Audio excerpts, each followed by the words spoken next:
함께 오신 하나님의 말씀, 우리 신약성경 야고보서 1장 1절에서 5절에 있는 말씀 봉독합니다. 야고보서 1장 1절에서 5절에 있는 말씀 봉독합니다. 하나님과 주 예수 그리스도의 종 야고보는 흩어져 있는 12지파에게 문안하노라. 내 형제들아, 너희가 여러 가지 시험을 당하거든 온전히 기쁘게 여기라. 이는 너희 믿음의 시련이 인내를 만들어내는 줄 너희가 알미라. 인내를 온전히 이루라. 이는 너희로 온전하고 구비하여 조금도 부족함이 없게 하려 함이라. 너희 중에 누구든지 지혜가 부족하거든 모든 사람에게 후히 주시고 꾸짖지 아니하시는 하나님께 구하라. 그리하면 주시리라. 아멘. 아멘. 빅터 프랭클린이라는 박사님이 있습니다. 이분은 유대인으로서 심리학자인데요, 실제로 아우슈비츠 나치 수용소, 컨센트레이션 캠프죠, 거기서 비인간적인 많은 시련을 겪었던 사람인데, 그분이 쓴 책 중에 죽음의 수용소, 영어로는 Man's Search for the Meaning, 그러한 책을 썼는데 그 책 가운데는 이러한 글이 담겨져 있습니다. 삶의 의미가 있다면 그것은 시련이 주는 의미이다. 시련은 운명과 죽음처럼 삶에 빼놓을 수 없는 한 부분이다. 시련과 죽음 없이 인간의 삶은 완성될 수 없다. 시련과 죽음 없이 인간의 삶은 완성될 수 없다. 여러분 어떻게 생각하세요? 상당히 좀 무게가 있고 깊이 있는 말인데 맞는 얘기인 것 같아요. 우리의 삶은 그야말로 이런 시련과 죽음이 없이는 완성될 수 없는 것 같습니다. 이 세상에서 시련, 고통, 아픔 좋아하는 사람 아무도 없습니다. 그러나 분명한 사실은 항상 이 시련, trials, 이것은 항상 우리의 동행자가 되어서 우리 항상 함께 걸어가고 있는 것 같습니다. 오늘 이 말씀을 통해서 큰 위로와 또 소망이 여러분에게 있기를 주의 이름으로 축원합니다. 우리 지난주부터 야고보서를 시작했습니다. 지난주는 야고보 전체를 우리가 한번 살펴보는 야고보 서베이를 했고요, 오늘부터 이제 1장 1절부터 야고보서가 시작이 되게 됩니다. 그래서 제가 오늘 이 저자에 대해서 잠깐 말씀드립니다. 1절을 보게 되면 이 야고보서의 저자는 쉽게 야고보라는 사람입니다. 우리 성경에 보면 예수님의 제자 야고보도 나오고, 야고보라는 이름이 좀 그 당시 흔했던 것 같아요. 요한도 그렇고. 그러나 많은 학자들이 동의하는 것은 여기에 나오는 야고보, 이 야고보서의 저자는 예수님의 육신의 동생이었던 야고보다, 그렇게 다 말하고 있습니다. 재미있는 것은 이 야고보가 아마 그래서 충분히 이해가 되죠. 예수님과 함께 한 집에서 나사렛에서 자랐기 때문에 사실은 예수님을 하나님의 아들 구세주로 믿질 않았습니다. 그러다가 예수님께 십자가에 죽으시고 부활하시고 나서 고린도전서 15장에 보게 되면 예수님께서 부활하시고 40일 동안 이 땅에 계시면서 많은 사람들에게 부활의 증거를 보여주셨는데, 그 중에 하나가 바로 자기 육신의 동생이었던 야고보에게 주님께서 나타나셨습니다. 아마 제 생각에는 그때가 이 야고보의 터닝 포인트가 되었던 것 같습니다. 그 후로부터는 진짜 예수 그리스도께 충성을 다하면서, 우리가 사도행전을 보게 되면 초대교회 시절에 예루살렘 교회의 최고 지도자로서 그 역할을 감당했던 것을 보게 됩니다. 그런데 결국에는 예수님께 충성을 다하며 살다가 주후 62년에 기독교 역사를 보게 되면 돌에 맞아서 죽게 됩니다. 그분이 우리가 이제 읽게 되는 야고보서의 저자가 되게 되는데요, 재미있는 것은 1절을 보시면 자기를 이렇게 소개합니다. 하나님과 주 예수 그리스도의 종 야고보는. 우리 같으면 여러분 백그라운드가 얼마나 이게 참 좋습니까? 다른 사람도 아니고 하나님의 아들 예수 그리스도의 육신의 동생이면 자기를 소개할 때 나 예수의 동생 야고보는, 그렇게 소개할 수도 있지 않습니까? 그런데 야고보는 그렇게 하질 않습니다. 혈통의 어떤 배경을 소개하지 아니하고 예수 그리스도의 종 야고보. 이제는 예수님이 그냥 육신의 형님이 아니라는 것입니다. 예수 그리스도는 말 그대로 하나님의 아들 메시아가 되시고 그리스도가 되시는 가운데, 예수 그리스도는 야고보의 주인이 되시면서 왕이 되셨기 때문에 이제는 야고보가 고백하기를, 나는 그 예수 그리스도의, 비록 내가 나사렛에서 한 집에서 먹고 자고 함께 자랐지만 I am the servant of the Christ, 예수 그리스도의 종이다 라고 자기를 소개합니다. 여러분, 이거는 우리 모두에게 아주 중요한 교훈이 있다고 생각이 됩니다. 적어도 예수 믿는 사람들은 우리가 세상의 또 혈통 배경이 중요한 것이 아닌 줄 믿습니다. 우리에게 중요한 것은 영적 신분이라는 것입니다. 나와 하나님과 무슨 관계가 있는가? 나는 오늘 하나님을 예수 그리스도를 바라면서 무엇이라고 고백을 하느냐? 야고보는 분명합니다. 예수 그리스도는 내가 오랫동안 알았지만 이번은 말 그대로 하나님의 아들 예수 그리스도, 만왕의 왕 만주가 되신 예수 그리스도, 그러므로 나는 그분의 종이다. 여러분, 야고보만 예수님의 종일까요? 아닙니다. 예수 그리스도를 믿는 모든 사람들은 예수 그리스도의 종인 줄 믿습니다. 여러분, 오늘날 기독교가 참 변질이 많이 됐습니다. 종은 뭡니까? 주인을 섬기는 자들이 종입니다. 예수님이 우리의 주인이 된다 그러면 예수님이 우리를 섬겨주시는 것이 아니라 우리가 예수님을 섬겨야 될 줄을 믿습니다. 그런데 오늘 우리 기독교는 변질되면서 예수님께서 우리 종이 되셔가지고서 우리 꼭 도와줘야 되는 그 분으로 우리가 착각을 하는데, 물론 예수님은 하나님의 종으로 우리를 섬겨주세요. 그러나 적어도 우리 면에서는 내가 예수님을 부리고 예수님을 내 원하는 대로 내가 이용하는 것이 아니라 예수 그리스도의 마음을 이해하고 예수 그리스도의 소원, 예수 그리스도의 뜻을 우리가 이해하는 가운데 종으로서 주인 되신 예수 그리스도를 잘 섬기는 우리 모두가 되어야 될 줄을 믿습니다. 자, 그런데 예수님의 삶은 한마디로 우리 얘기하면 고난의 삶이었습니다. 그렇죠? 태어나면서부터 말구에 태어나시고 나사렛 하찮은 동네에서 집도 한 채도 없이, 머리 둘 곳이 없이 고생을 하시면서 사시다가 결국에는 뭡니까? 십자가에 달려 죽으시고. 여러분, 예수님의 삶이요 화려한 삶이 아니었습니다. 왕궁에서 시간을 보내시질 않았습니다. 예수님은 말씀 그대로 종으로 이 땅에 오셔서 종으로서의 온갖 고난을 받으며 시련을 겪으면서, 그러나 결국에는 십자가에서 죽으시고 승리하신 예수 그리스도인 줄 믿습니다. 그렇기 때문에 그 예수를 믿는 사람들은 그분의 우리가 발자취를 따라가는 사람이기 때문에 우리 또한 예수님과 같이 이 땅에서는 고난과 시련과 어려움을 겪을 수밖에 없다는 것이에요. 그래서 여기 야고보는 자기를 예수 그리스도의 종이라고 소개하면서 바로 2절에 들어가서 시련의 문제에 대해서 다루고 있습니다. 저는 이 말씀을 준비하면서 좀 이렇게 웃었어요. 왜 그러냐면 사도 바울 같은 경우에는 이렇게 자기 자신을 잘 소개하고 은혜와 평강이 너에게 있을지어다 뭐 이렇게 부드럽게 시작하지 않습니까? 근데 야고보는요, 우리가 만나보진 않았지만 굉장히 직선적이고 아주 그냥 단순한 사람이었던 것 같아요. 그러니까 지금 여기 있는 이 야고보서를 받아 읽는 사람들은 지금 어려운 사람들이거든요. 믿음을 지키면서 흩어져서 고통 중에 있는 사람들이거든요. 그러니까 저들에게 필요한 건 뭡니까? 지금 그 시련을 어떻게 극복할 수 있느냐, 그 문제가 가장 시급한 문제예요. 그러니까 다른 뭐 인사 차례 같은 거 하지도 않고 2절에 보십시오. 내 형제들아, 너희가 여러 가지 시험을 당하거든 온전히 기쁘게 여기라. 처음 이야기를 서로 나누는 겁니다. 근데 말하기를 내가 지금 너희 시험을 당하고 있는데 시험을 기쁘게 여기라는 거예요. 여러분, 좀 이게 좀 어색하지 않습니까? 아니, 이렇게 많은 시험을 당하는데 참 힘들겠습니다 뭐 이렇게 좀 위로 말씀을 주고 하면 모르지만 그냥 직선적으로 시험을 기쁘게 여기라. 우리가 앞으로 계속 야고보를 보겠지만 이 야고보서는요 뭐 이렇게 설명 같은 거 많이 필요 없습니다. 꼭 우리에게 필요한 핵심적인 그런 말씀들, 그런 말씀들을 여기서 다루게 된다는 것입니다. 아무튼 간에 이 말씀을 보게 되면 그 당시에 흩어져 있는 12지파, 왜 흩어졌느냐? 유대인들입니다. 왜 흩어졌는가? 그 당시 우리가 주 45년 클라디우스 황제가 유대인들을 핍박을 많이 했습니다. 그래서 유대인들은 로마와 팔레스타인에서 살기조차 힘들어졌어요. 유대인들이 하던 사업은 보이카트를 했고요, 어린이들 학교에 가면 놀림을 당했고요. 그러니까 유대인들이 설 곳이 없는 것입니다. 그래서 그들은 흩어집니다.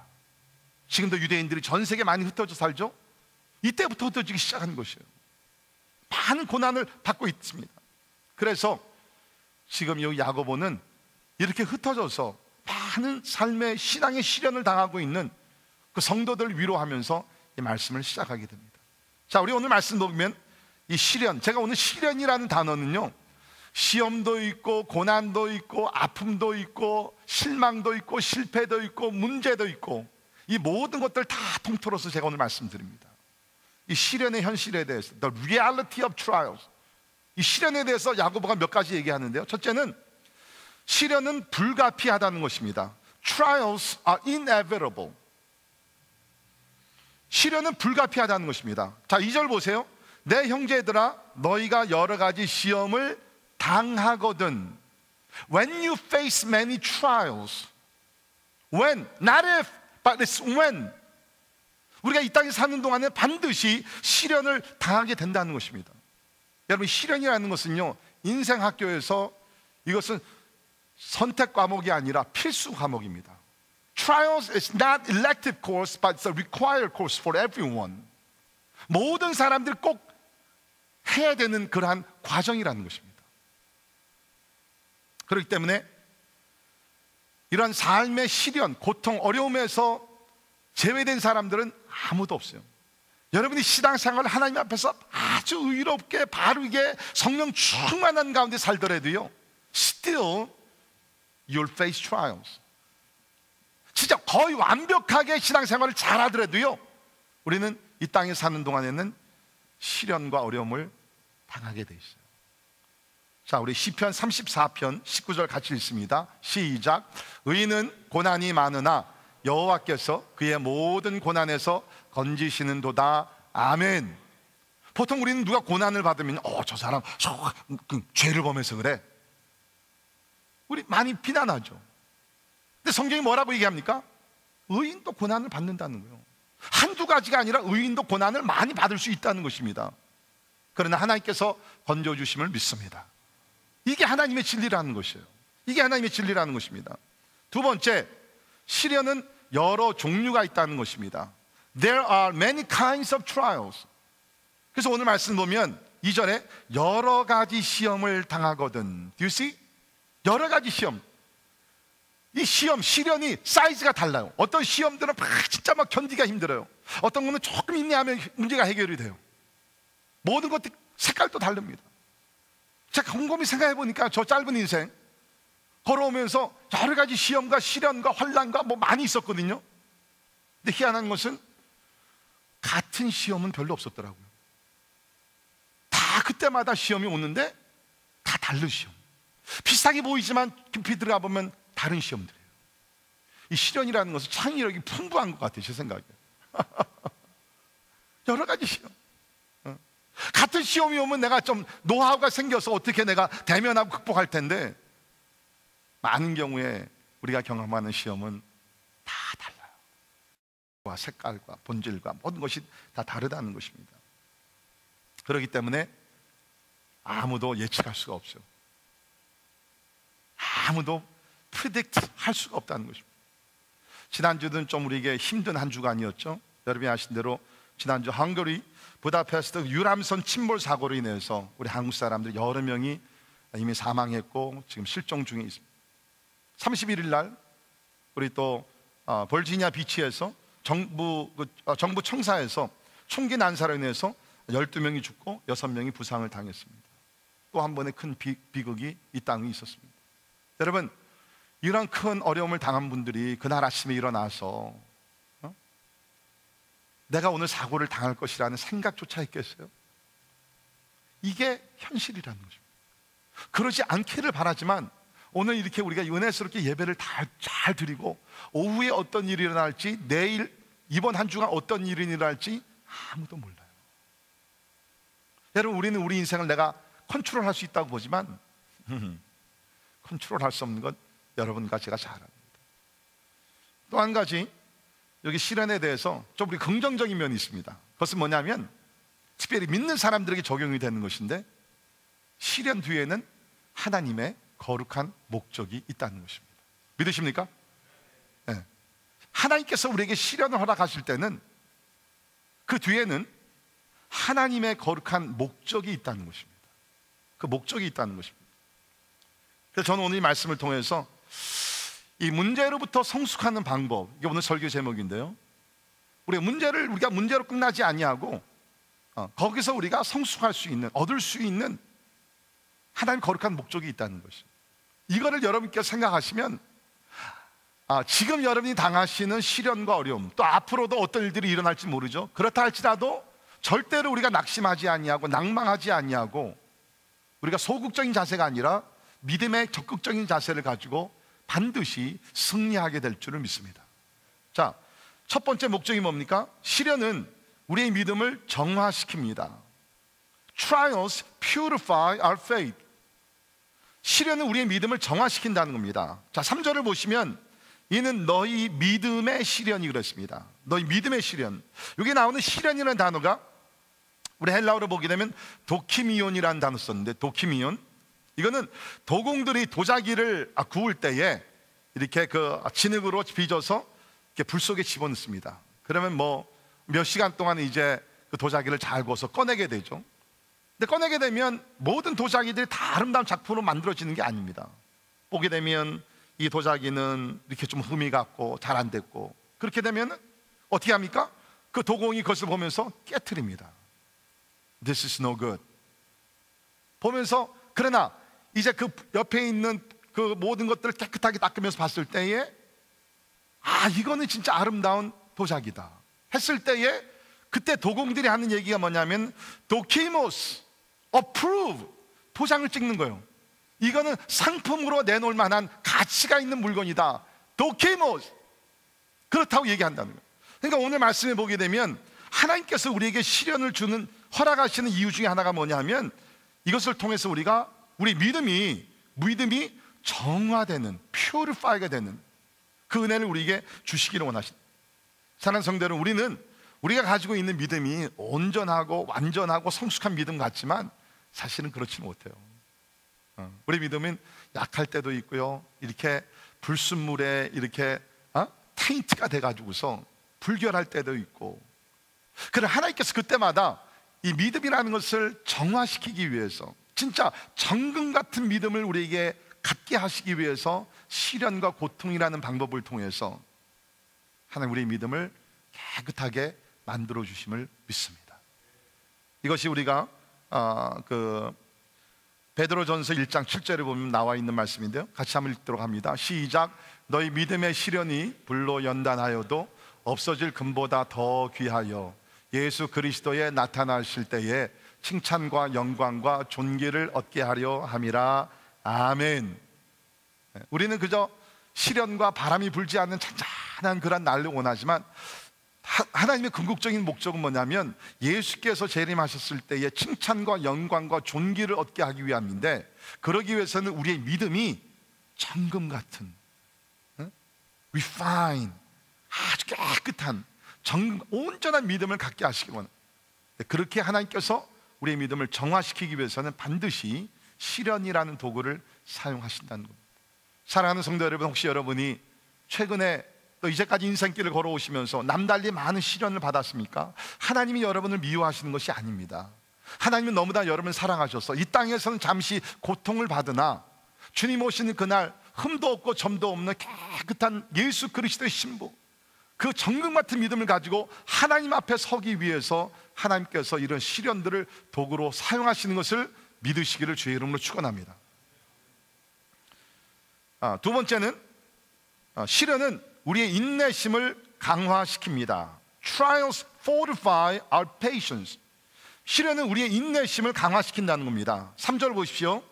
이는 너희 믿음의 시련이 인내를 만들어내는 줄 너희가 알미라.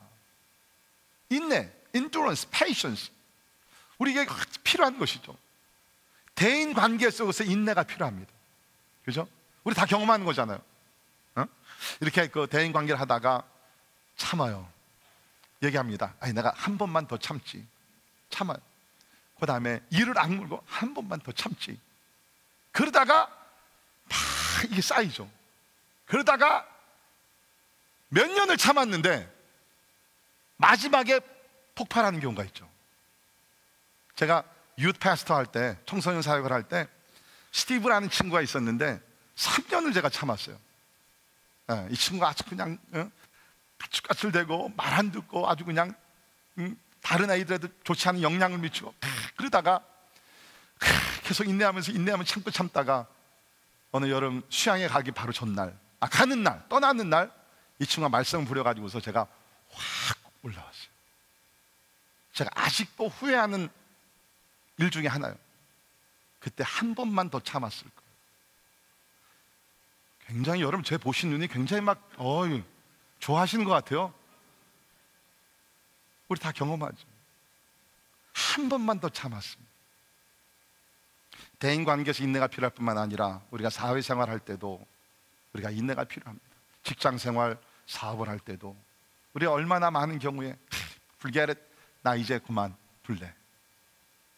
아마 여러분께서 내일 직장에 가셔서 resignation, 사표를 내려고 지금 생각하시는 분들, 어쩌면 하나님의 주신 말씀이 사표 내지 말라는, 한 번만 더 참으라. 인내심. 근데 그 인내심이라는 것은 성경 공부를 통해서 우리가 얻을 수 있는 것이 아니라 시련을 겪으면서 인내심이 만들어진다는. 우리 그 지지난주에 양영자 선교사님 오셨죠? 우리 88 올림픽 때 여자 그 복식 탁구에서 금메달 따신 분, 우리가 간증 들으면서 막 많은 은혜를 받았어요. 진짜 귀한 분이고 겸손하신 분이고, 참 저는 개인적으로 또 이렇게 많은 시간을 보내면서 은혜를 받았는데, 여러분 기억나시는지 모르지만 그 선교사님 간증하셨을 때 88 올림픽에서 금메달 따기 전에 무려 6년을 진통제를 맞으면서 훈련을 하셨다 그랬죠. 하루 이틀이 아니라 6년을 진통제를 맞으면서 훈련을 하셨어요. 그리고 결국에는 그 금메달을 따셨습니다. 근데 저는 생각을 하면서, 하나님께서는 그 6년 동안 인내하며 금메달이 중요한 것이 아니라 그 후에 간증하신 대로 이제 이영철 남편 선교사님과 함께 내몽골에 들어가서 성경 번역을 하셨거든요. 근데 그 성경 번역 사역은요, 선교에서 가장 힘들고 어려운 것이 성경 번역입니다. 뭐 나가서 막 신나게 막 집회하고 막 치유사역 하고 전도, 그런 말 너무 좋잖아요. 근데 이거는 진짜 계속해서 한 단어 한 단어 찾아내가지고서 언어가 없는 종족에서 언어를 만들어서 시작을 해야 되고, 얼마나 이게 긴 작업인지 몰라요. 웬만한 사람들은 못하는 것이 이 성경 번역입니다. 그런데 하나님께서는 제 생각이에요. 아마 하나님께서 그 거룩한 일을 하시기 위해서 탁구 경력을 통해서 인내심을 기르게 하시고, 결국엔 그것을 통해서 한 종족을 위한 성경 번역을 완성할 수 있도록 도우셨다고 저는 믿습니다. 인내심이 필요합니다. 네, 여러분, 여기서 얘기하는 그 인내라는 단어의 뜻은요, the ability to stay under pressure, 어떤 압력 속에서도 견딜 수 있는 능력을 말합니다. 우리 프레셔 많이 받잖아요. 일터에서도 우리가 프레셔를 받고 여러 가지 프레셔가 많이 있습니다. 내가 어떻게 거기서 프레셔를 극복하며 나갈 수 있느냐? 바로 이 인내가 필요하다는 것이에요. 그 인내. 근데 그 인내라는 것은 우리가 아는 대로 시련을 통해서. 여러분, 사람들은요, 삶의 이러한 도전과 이러한 그 시험을 받게 되면 우선 제일 쉬운 방법을 택합니다. 그것이 뭐냐면 그 문제, 그 어려움 속에서 도망을 갑니다. 멀리 여행을 갑니다. 이사를 갑니다.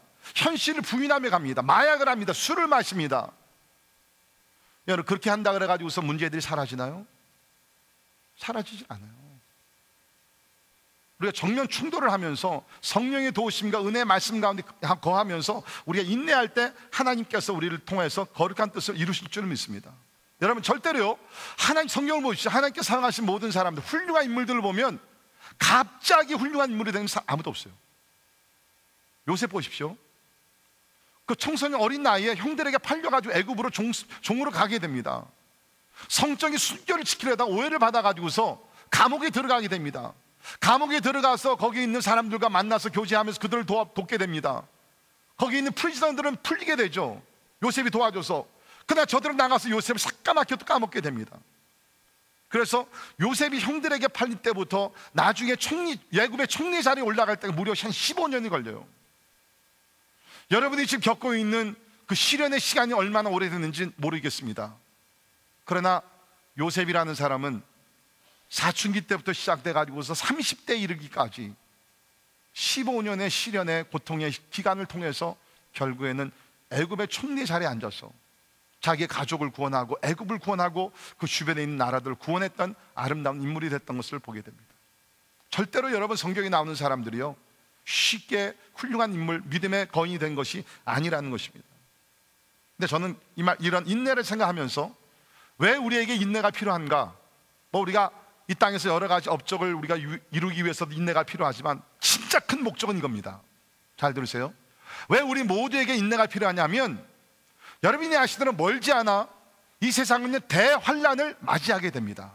The Great Tribulation. 예수님 말씀하셨습니다. 마태복음 24장 21절. 이는 그때에 큰 환란이 있으겠습니다. 보세요, 큰 환란입니다. 전무후무한 이런 환란의 때가 없었어요. 노아 홍수도 이 정도는 아니었습니다. 소돔과 고모라 성이 불타오를 때도 이 정도는 아니었습니다. 그런데 이제 이때에 큰 환란이 있겠습니다. 창세로부터 지금까지 이런 환란이 없겠고 후에도 없으리라. 여러분의 삶이 힘들다, 앞으로 다가올 대환란의 날은요 훨씬 더 힘들 겁니다. 그러면 여러분, 이 대환란의 날이 오게 되면 인내할 수 있겠어요? 여러분, 우리 이런 간증 많이 들었습니다. 일제시대 때 일본 사람들이 들어와 가지고서 믿는 사람들을 줄로 서게 해가지고서 예수님의 사진을 놓고 밟으면은 살려주고 밟지 않으면은 죽이고, 그때 많은 서른들 목사님들 가운데도 그거를 이기지를 못했어요. 그래서 예수님의 사진을 밟았습니다. 누구까지도? 한경진 목사님까지도. 신사 참배했다고 나중에 고백을 하셨잖아요. 근데 저는요, 한경진 목사님이 그 시대에 그렇게 예수님을 부인한 사람은 절대로 저는 그분들을 책망하고 컨뎀할 마음조차 하나도 없어요. 왜 그러냐면, 제가 만약에 앞으로 그 일을 당한다 그러면 I don't know. 지금은 예수 부인 안 하죠. 절대로 부인 안 하죠. 그냥 막상 그 일이 우리 가운데 닥친다 그러면 여러분들 가운데 몇 사람이 내가 죽으면 죽을지언정 예수를 부인 안 하겠습니다. 여러분, 진짜 솔직히 요새 교회들 가운데 일어나잖아요. 누가 지금 당장 저 뒷문을 열고 총을 가지고 들어와가지고서 예수 믿는 사람 다 죽이겠다고 테러리스트가 들어와서 만약에 협박을 한다 그러면 여러분 어떻게 하겠어요? 왜 우리가 인내가 필요하냐고요?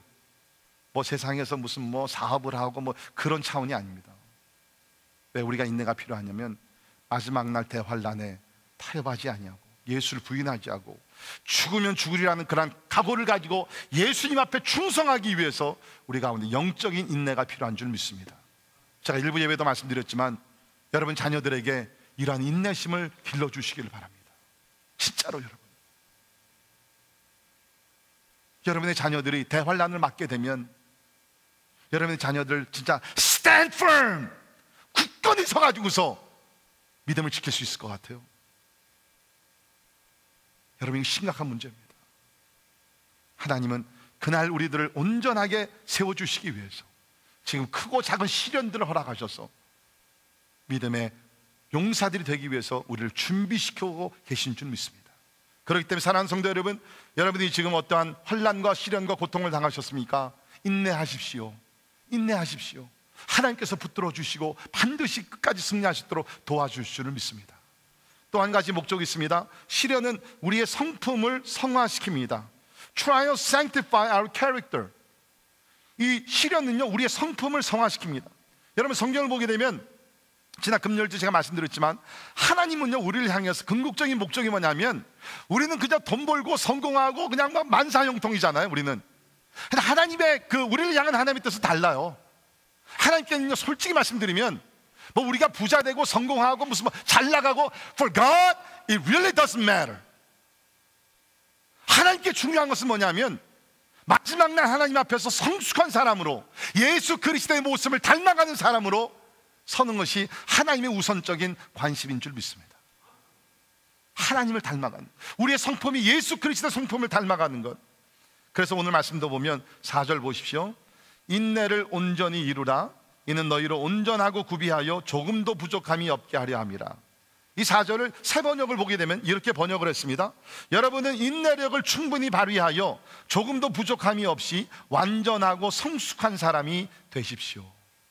완전하고 성숙한 사람이 되십시오.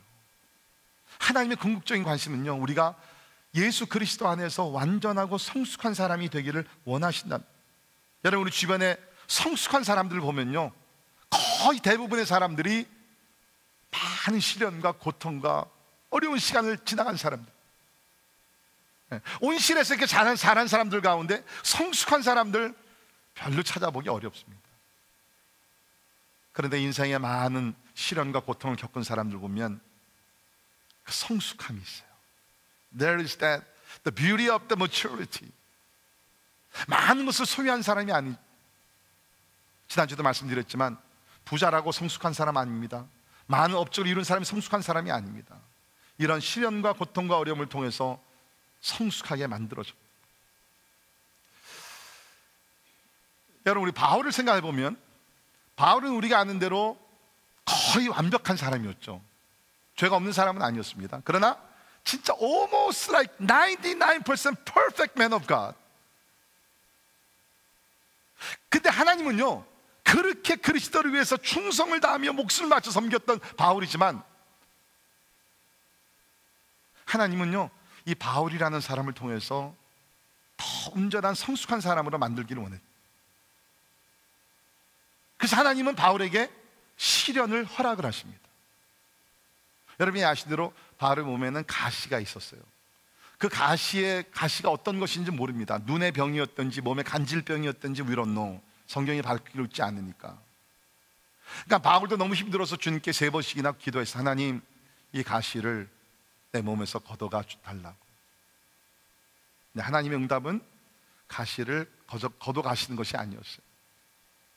하나님의 응답은 뭡니까? 내 은혜가 내게 족하도다. 그러면서 약할 때 강하게 하시는 하나님의 은혜를 체험을 하게 돼요. 그런데 그 말씀 배경을 보게 되면 이런 말씀이 있습니다. 고린도후서 12장 7절에 보면 여러 계시를 받은 것이 지극히 크므로, 여러분이 아시대로 바울은 많은 계시를 받았죠. 그래서 신약도 13권이나 쓰게 됐습니다. 여러 계시를 받은 것이 지극히 크므로, 특별히 우리가 아는 대로 고린도후서 7장 12장에 보면 3번째 하늘까지 올라갔습니다. 천국을 경험했던 사람이에요. 얼마나 놀라운 그런 체험입니까? 이런 것들이 너무나 크므로 너무 자만하지 않게 하시려고 내 육체의 가시 곧 사단의 사자를 주셨으니 이는 나를 쳐서 너무 자만하지 않게 하려 하심이라. 할렐루야. 하나님의 목적은요, 내가 건강하고 편안하고 자만심에 빠져가지고서 그냥 그게 아니라, 비록 우리에게 잠시의 고난이 있다 할지라도 그 고난을 통해서 자만하지 않냐고 깨어 일어나 기도하며 하나님의 은혜를 붙들고 하나님 앞에 겸손해진다 그러면 우리 하나님은 그 길을 택하시겠다.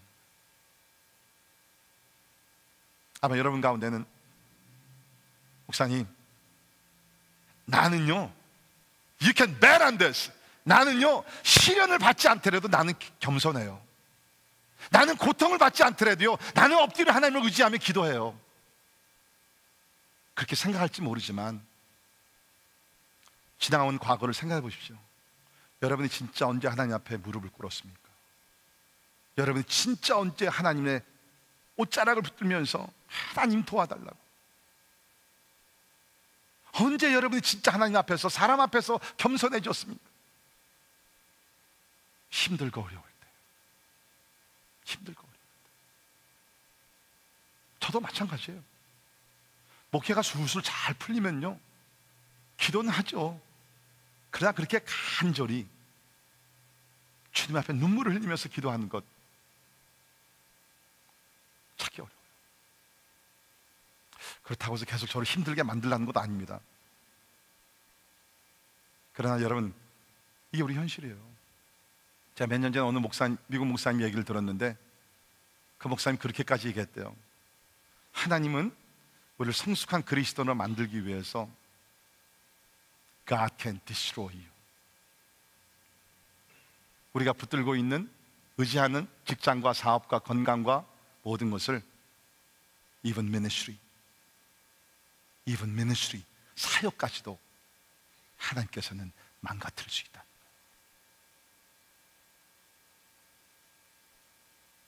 하나님의 관심은 우리가 하나님의 성품을 닮아가는 것이에요. 그래서 우리에게 시련을 허락하셔서 그것을 통해서 우리가 더욱더 하나님을 닮아가게 하시는 것이 하나님의 거룩한 목적인 줄을 믿습니다. 여러분이 잘 아시는 헬렌 켈러, 그 미국의 작가, 교육자이고 사회주의 운동가죠. 인문계 박사를 받은 최초의 시각, 청각 중복 장애인이었습니다. 그분이 이런 얘기를 했죠.